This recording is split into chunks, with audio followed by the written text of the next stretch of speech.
मिठाई वाला। इसमें एक युवक है जो कि 30-32 साल का है।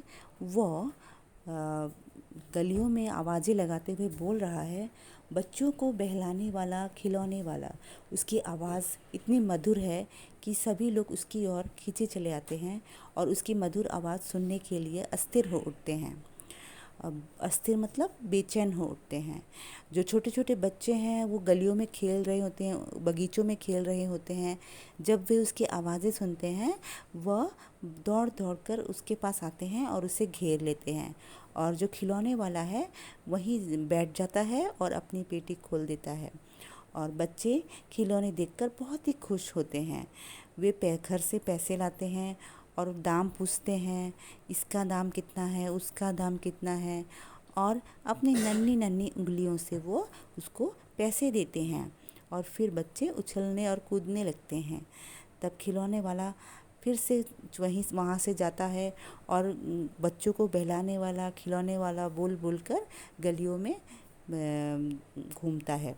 उसके बाद जब विजय राय बहादुर के 2 बच्चे थे, चुन्नू और मुन्नू। चुन्नू और मुन्नू ने भी खिलौने खरीदे थे। और मुन्नू बोल रहा था, अरे अरे देखो मेरा कैसा सुंदर है। और चुन्नू भी बोल रहा था, अरे मेरा वाला भी बहुत सुंदर है। दोनों ने अपने लिए हाथी और घोड़े खरीदे थे और दोनों बहुत खुश थे उन खिलौनों से।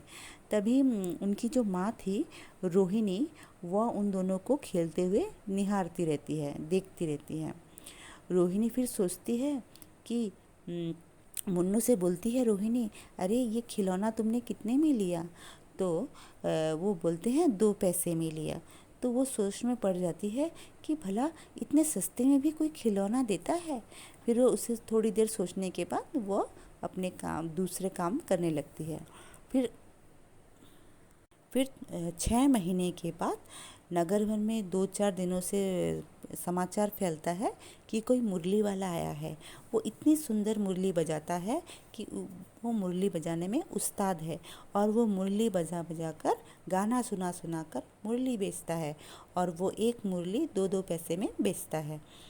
तो फिर जब उसके बाद एक व्यक्ति ने पूछा, वो मुरली वाला कैसा है? उसको तो मैंने नहीं देखा। तो दूसरा व्यक्ति बोलता है, उसकी उम्र लगभग 30-32 की होगी और वो दुबला पतला गोरा युवक है। और वो बीकानेरी रंगीन साफा बांधता है अपने सर पर। तो फिर वो बोलता है, अरे तुम तो ऐसे बोल रहे हो, ऐसा लग रहा है खिलौने वाला भी ऐसे ही आता था, वो भी ऐसे ही देखने में था। क्या वो खिलौने भी बेचता था पहले? तो तुमने जो आकार प्रकार बताया वो तो वैसा ही लग रहा है। तो फिर दूसरा व्यक्ति बोलता है, तो वही होगा, पर वो बहुत ही उस्ताद है मुरली बजाने में, वो ऐसे बोलता है। तो प्रतिदिन इसी प्रकार उस मुरली वाले की लोग चर्चा करते, बातें करते। प्रतिदिन गली में वो आता और सुंदर मुरली बजाता और बोलता, बच्चों को बहलाने वाला, मुरली वाला।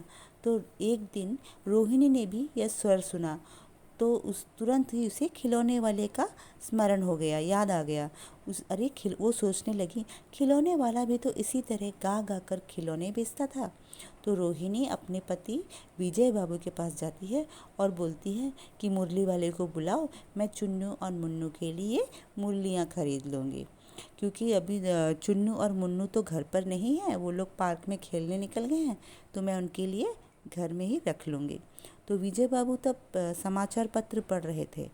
तो वे उसी तरह अपना जो समाचार पत्र है हाथ में लेके मुरली वाले को आवाज़ देते हैं। तो जब मुरली वाला बोलता है, गली में आता है, तो सारे बच्चे दौड़कर उसके पास आते हैं। किसी की टोपी गिर जाती है, किसी का जूता पार्क में छूट जाता है और किसी का पजामा ढीला हो जाता है। छोटे छोटे बच्चे इस तरह से दौड़ते हाँफते हुए उसकी आवाज़ सुनकर उसके पास आते हैं और वो बोलते हैं, अब हम भी लेंगे मुरली, हम भी लेंगे मुरली। मुरली वाला ये आवाज़ सुनकर बच्चों की बहुत ही खुश हो जाता है। वो बोलता है, सबको देंगे, लेकिन ज़रा रुको, ठहरो, एक एक को देने दो। अभी इतनी जल्दी हम लौट थोड़ी जाएंगे, मैं सबको दूंगा। तो वह वैसे ही 3-3 पैसे के हिसाब से, पर जब विजय बाबू ने कहा कि मेरे लिए भी मुरली वाले 2 मुरली दे दो, तो मुरली वाला बोलता है वैसे तो मैं 3-3 पैसे में बेचता हूँ, लेकिन आपको मैं 2-2 पैसे में ही दे रहा हूँ।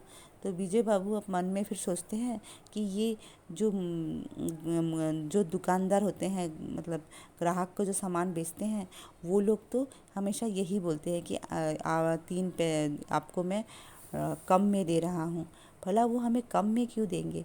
तो ऐसे विजय बाबू अपने मन ही मन ऐसे समझते हैं। फिर फिर वो बोलता है, अरे ये दो दो दो पैसे, ये तो बहुत, विजय बाबू बोलते हैं ये तो बहुत महंगा है।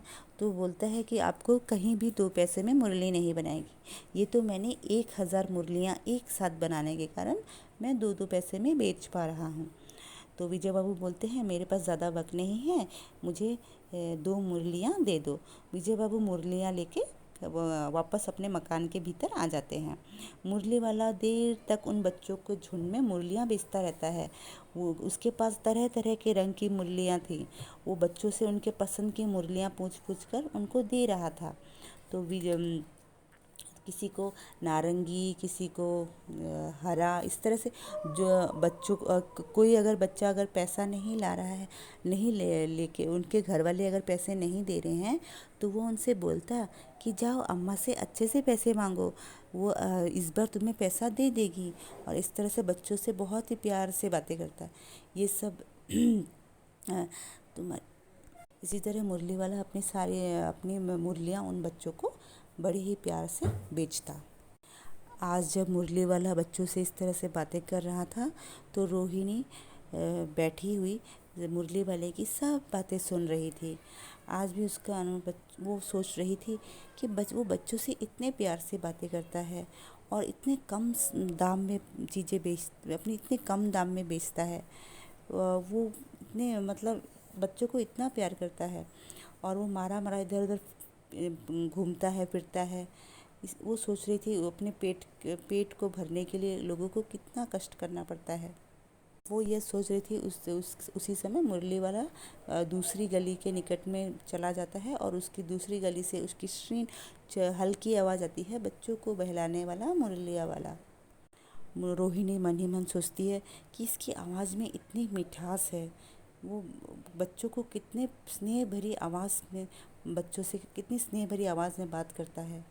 फिर महीनों के महीनों चले गए, फिर मुरली वाला नहीं आया, और धीरे धीरे लोग उसको स्मृति को भूलने लगे।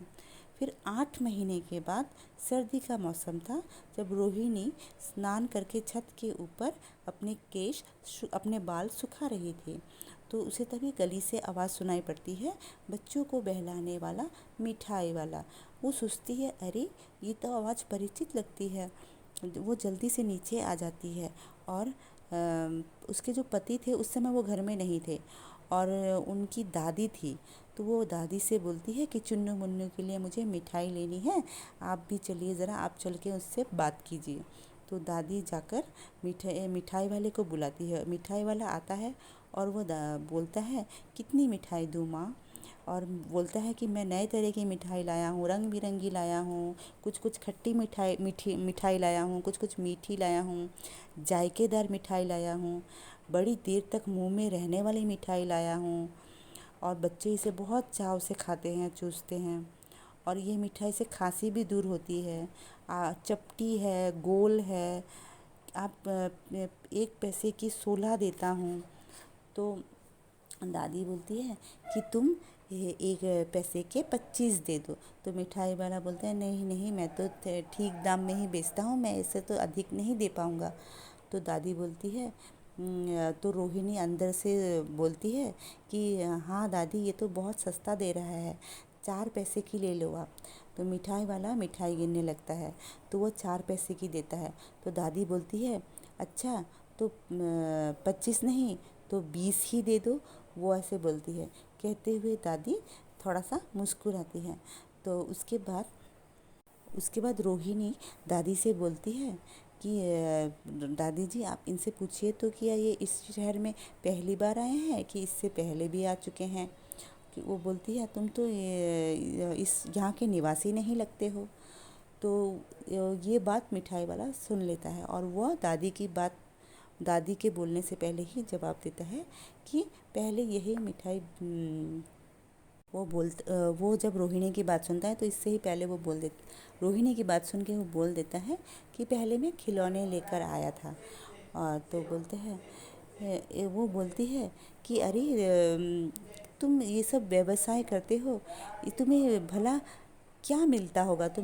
वो बोलता है कि मिलता भला क्या है, बस खाने भर को मिल जाता है, कभी नहीं भी मिलता है। जो भी मिलता है उसी में संतोष, धीरज और कभी कभी असीम सुख मिल जाता है बच्चों को ये सब बेचकर। सो कैसे, वो बताओ। वो बोलती है कि अरे तो कैसे इतना वो मिलता है, आनंद मिलता है, असीम सुख मिलता है, मुझे बताओ। तो वो बोलता है कि अब मैं इन सब बातों की चर्चा नहीं करना चाहता, वो सब बातें व्यर्थ हैं, आपको वो सब बातें जानकर दुख ही होगा। तो रोहिणी बोलती है जब तुमने इतना कह ही दिया है तो तुम पूरी बात भी बता दो, मिठाई मैं तुमसे और ज़्यादा ले लूँगी। तो वह बहुत ही गंभीर होके फिर बोलता है कि मैं भी अपने नगर का एक बहुत ही प्रतिष्ठित आदमी था, बहुत धनी आदमी था, मेरा भी व्यवसाय था, गाड़ी थे, घोड़े थे, नौकर चाकर थे, सब था। मेरी एक सुंदर स्त्री थी, मेरे दो दो छोटे छोटे बच्चे थे, मेरा संसार सोने का था, बाहरी संपत्ति भी थी और भीतर में सांसारिक सुख भी था मेरा। फिर उसके बाद मुझे उनको खोना पड़ा। उनको जब मैं कहता है कि अब वो लोग अब कोई भी नहीं है, ना मेरे बच्ची है, ना मेरी पत्नी, ना मेरे पत्नी है, ना मेरे बच्चे हैं। अभी तो मैं अपने प्राण भी नहीं निकाल सकता हूँ खुद, इसीलिए मैं अब उन बच्चों की खोज में निकला हूँ। अंत में तो वो यहीं जन्म लेंगे, इसीलिए मैं घुल घुल कर मरने से अच्छा अपने संतोष और सुख पाने के लिए ये मैं बच्चों को ये सब मैं बेचता हूँ। और मुझे लगता है जैसे इन छोटे छोटे बच्चों को देखकर मुझे अपने बच्चों की झलक उनमें दिखाई पड़ जाती है। फिर वो कहता है मेरे पास तो पैसे की कमी नहीं है, बस मैं उनकी हंसी और उनको खुश देखकर ही मैं खुश हो जाता हूँ, पैसे तो मेरे पास काफ़ी हैं। फिर रोहिणी बोलती है कि फिर रोहिणी ने मिठाई वाले की ओर देखा तो देखा कि वो उसकी आंखों से आंसू निकल आए हैं। तब इसी समय चुन्नू मुन्नू भी आ जाते हैं और अपनी माँ से लिपट जाते हैं और बोलते हैं अम्मा मिठाई। तो मिठाई वाला बोलता है कि ये लो, मुझसे ले लो मिठाई। वो कागज़ की 2 पुड़ियाँ मिठाइयों से भर देता है और चुन्नू मुन्नू को दे देता है। रोहिणी भीतर से मिठाई वाले को पैसे फेंक देती है। फिर मिठाई वाला बोलता है कि मैं पैसे नहीं लूँगा। तो दादी बोलती नहीं पैसे लो। तब तक वो चला जाता है और अपने मीठी मादक स्वर में फिर से बोलने लगता है, बच्चों को बहलाने वाला मिठाई वाला।